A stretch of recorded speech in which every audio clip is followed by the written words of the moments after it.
Salut YouTube, aujourd'hui Ahsoka épisode 6. Donc déjà pour commencer, je vais vous prévenir que je vais être obligé de parler de choses et d'autres. Donc si vous n'avez pas vu l'épisode, revenez plus tard. En tout cas, vous êtes prévenus. Donc dans l'épisode 6, qu'est-ce qui se passe? On débute sur Ahsoka ou Yang, qui sont toujours dans le ventre de la baleine, à faire leur voyage dans l'hyperespace. Et donc, au bout de 5 minutes, 5 minutes, ça dure même pas 5 minutes, mais au bout de quelques instants, on a vite compris que on ne les reverrait pas dans l'épisode, et que du coup, comme ils ont un épisode de retard, ils ont juste fait une apparition pour la forme. Le titre, et du coup, l'épisode commence vraiment. On voit donc le vaisseau de Morgan sortir de l'hyperespace, dans un effet visuel plutôt classe, je trouve, et arriver sur la planète qui est censée abriter donc le grand amiral Thrawn. Ils arrivent, ils y trouvent des personnages qui leur indiquent que Thrawn va arriver et que du coup, voilà, il y a juste à patienter, ça va venir. Donc tout ça pour nous présenter un bel effet donc d'arrivée de Thrawn, puisqu'il arrive dans son gros vaisseau impérial, et donc on nous montre un plan plutôt classe, je trouve, de son arrivée. On attend donc Thrawn sur le pont du vaisseau, qui traverse donc tout un tas de soldats impériaux donc, qui sont toujours à son service, mais qui visiblement ont bien mangé lors de batailles.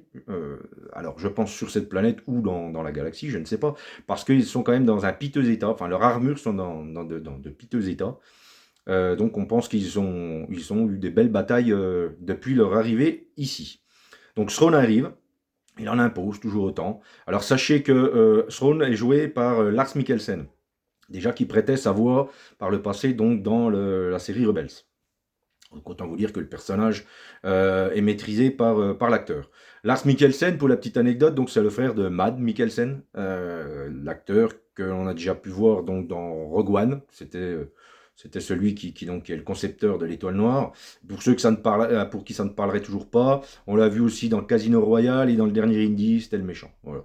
Donc ça, c'était le frère donc du grand amiral Thrawn dans la vraie vie.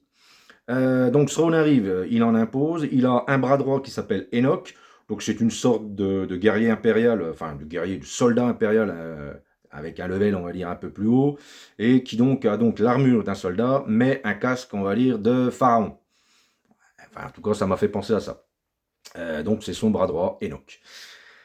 Thrawn donc décide de libérer Sabine pour respecter la parole de Bélan, que Bélan lui avait donnée par le passé, pour pouvoir retrouver Ezra.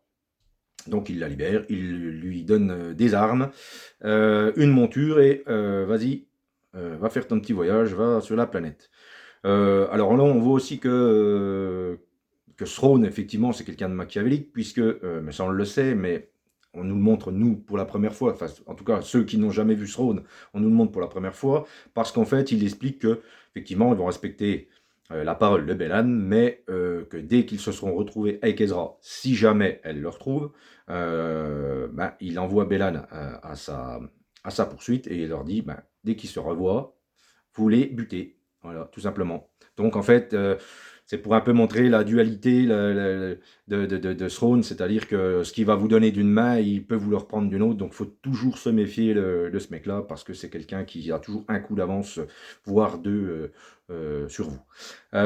Suite à ça, donc, l'épisode va se scinder en trois parties. Trois parties, entre guillemets, assez distinctes, c'est-à-dire qu'on va suivre le voyage de Sabine, à la recherche donc de Ezra sur cette planète. Bélan et Shinati vont les suivre, donc un petit peu en retrait, en attendant que la recherche soit fructueuse ou pas, on verra bien. Et puis donc on continue de voir le plan qu'échafaudent Thrawn et Morgan pour leur retour donc dans la galaxie d'origine. Alors autant vous dire que dès le départ, on a bien compris que de toute façon il se passerait quand même pas grand chose dans cet épisode. Pourquoi? Parce que Morgan explique à Thrawn qu'il va falloir trois rotations de la planète avant de pouvoir repartir. Donc, autant vous dire que si vous lisez entre les lignes, ça vous dit qu'effectivement, il ne se passera rien dans cet épisode de plus que ce qu'on va vous proposer, c'est-à-dire un voyage d'un point A à un point B avec deux autres personnages qui vont suivre le personnage principal, et donc Thrawn qui reste là à échafauder ses plans de retour donc, dans la galaxie. Donc effectivement, Il se passe pas grand-chose. Par contre, on en a plein les yeux. Du début à la fin. Au niveau effet visuel, ça pète. Au niveau des plans, ça pète. Au niveau des paysages, ça pète. C'est vraiment un épisode qui visuellement est super classe. Voilà. Après, effectivement, au niveau scénaristique, il se passe pas grand-chose. Donc on y voit donc Sabine qui est à la recherche d'Ezra. On verra s'il le retrouve ou pas. Bon, le voyage n'est pas spécialement intéressant. Elle y rencontre des antagonistes qui essayent de la voler. Enfin, on pense que c'est ça.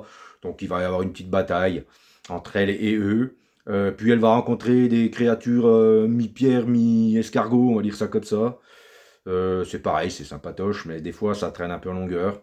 Là où c'est le plus intéressant finalement, c'est la partie Bell Skull. Pourquoi?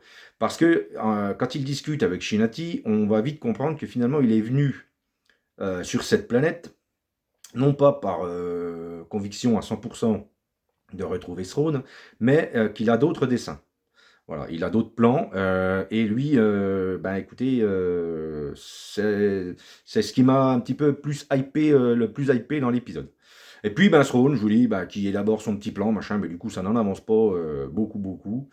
Donc, du coup, voilà. Donc, l'épisode tourne un peu en rond, ça n'avance pas beaucoup. Et effectivement, on arrive à la fin de l'épisode, on se dit, bon, bah voilà, il reste 2 épisodes. Je sais pas, à mon avis, là, ça va encore traîner en longueur pour nous proposer une saison 2. Si saison 2 il y a, a priori, il y en aura une, mais si saison 2 il y a, pour nous proposer une saison 2 peut-être plus action. Mais là, si vous voulez, en 2 épisodes, je ne les vois pas revenir dans la galaxie d'origine et faire tout un tas de péripéties. Enfin bon, écoutez, je peux me tromper, mais c'est vrai que là, j'ai trouvé que les 4 premiers épisodes étaient écrits et faisaient quand même avancer l'histoire, il se passait des choses. Là, effectivement, il se passe peut-être un peu plus de choses quand même que dans l'épisode précédent, mais c'est quand même pas ça qu'est ça. Enfin, j'ai trouvé que ça traîne quand même un peu sur la longueur parce que il y a beau y avoir 3 intrigues, c'est assez linéaire comme narration, je trouve. Plutôt que de sauter d'un personnage à un autre et de donner une certaine rythmique, ben, en fait, oui, on saute d'un personnage à un autre, mais c'est quand même toujours sur le ton de la narration lente. Donc, écoutez, pas déplaisant comme épisode, vraiment intéressant. En tout cas, j'ai pas regardé ma montre, donc je peux pas dire que je me suis emmerdé. Mais finalement, effectivement, encore une fois, on arrive à la fin d'un épisode qui ne fait pas beaucoup avancer le schmilblick, mis à part sur la fin de l'épisode où il se passe un truc. Mais bon, je vais vous dire, on s'y attend tellement que c'est même pas une surprise. Bref, voilà. Donc voilà, c'est tout ce que je pouvais vous lire sur cet épisode 6 de la série Ahsoka. Je ne sais pas si je ferai une vidéo la semaine prochaine. Et encore une fois, si les épisodes font plus de 45 minutes, j'essaierai de faire une vidéo. Sinon, bah écoutez, sinon je grouperai l'épisode 7 et 8. Voilà. Bah écoutez, si ça vous a plu, abonnez-vous. Sinon, les pouces en l'air. Et puis, moi, je vous dis à une prochaine vidéo. Au revoir.